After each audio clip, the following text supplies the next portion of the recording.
Right. So I'll have I'll have a hitter say to me, "I'm just not seeing the ball," and I'm like, "What do you mean you're not seeing the ball?" Oh, I'm not seeing it well.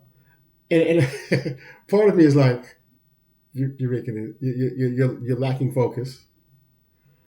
But when I go back to my own playing career, I remember um,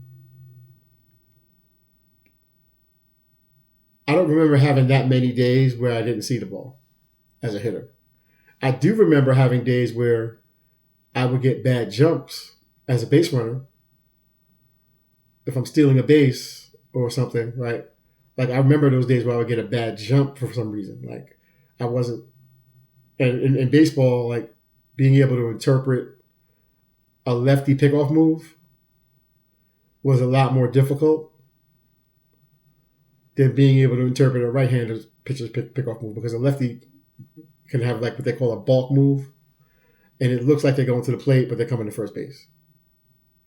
You gotta break a little later. So that was understandable for me to be able to have a late jump on a left-handed pitcher as a base runner from first base. But from a right-handed pitcher, sometimes I would have like these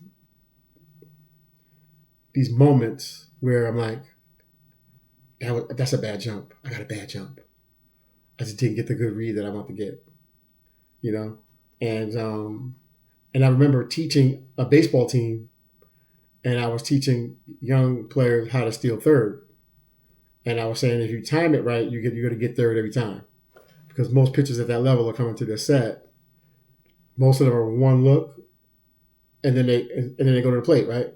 They get to the set, they one look, they go to the plate.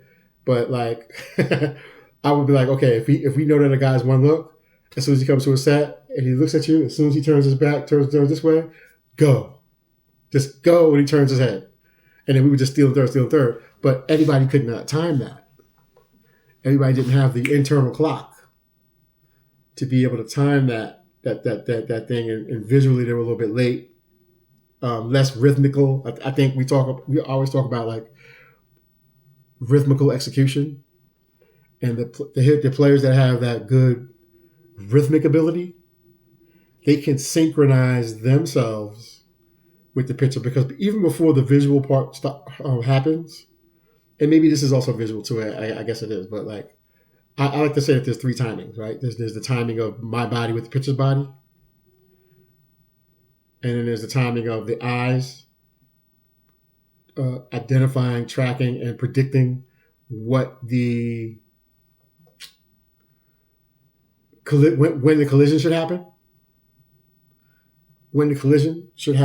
and then the third timing is definitely going to be body, body bat, and at that eye body thing, like just knowing when does it go, and being able to read and get as much visual information as I can, because the longer I can delay my hands, the more visual information I can get as a hitter, and that matters a lot more the higher level you play.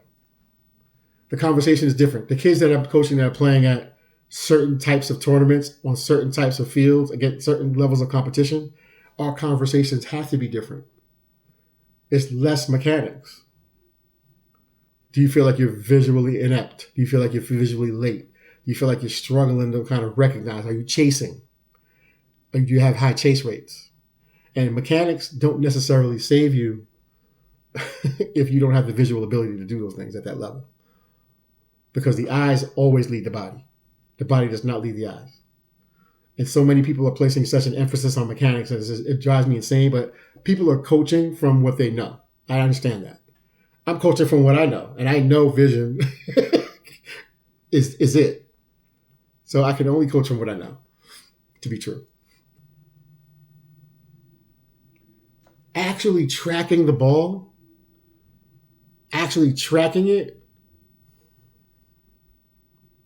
I don't believe that actually tracking it in the real time that the ball's coming in is actually happening at the elite level as much as people think it is. Which is why pitchers who throw harder are always going to dominate the hitters that have a real high visual need.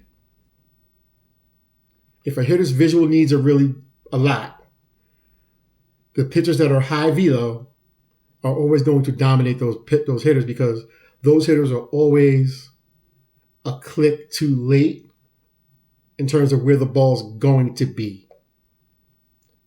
They're not going to be able to understand. It's the same thing as if you play the infield with a mask on, you can only play at a certain level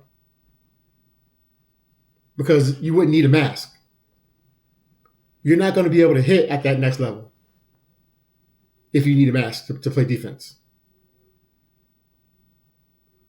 You visually don't have it. That's why at the highest level you don't see masks in the infield. The lower you go, the more masks you see, because those people, like, they see it slower. Their eyes are better, but yet they don't have the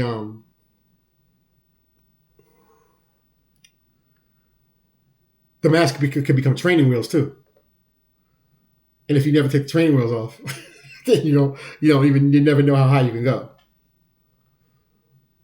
So I think more hitters at the elite level know what they should be looking for,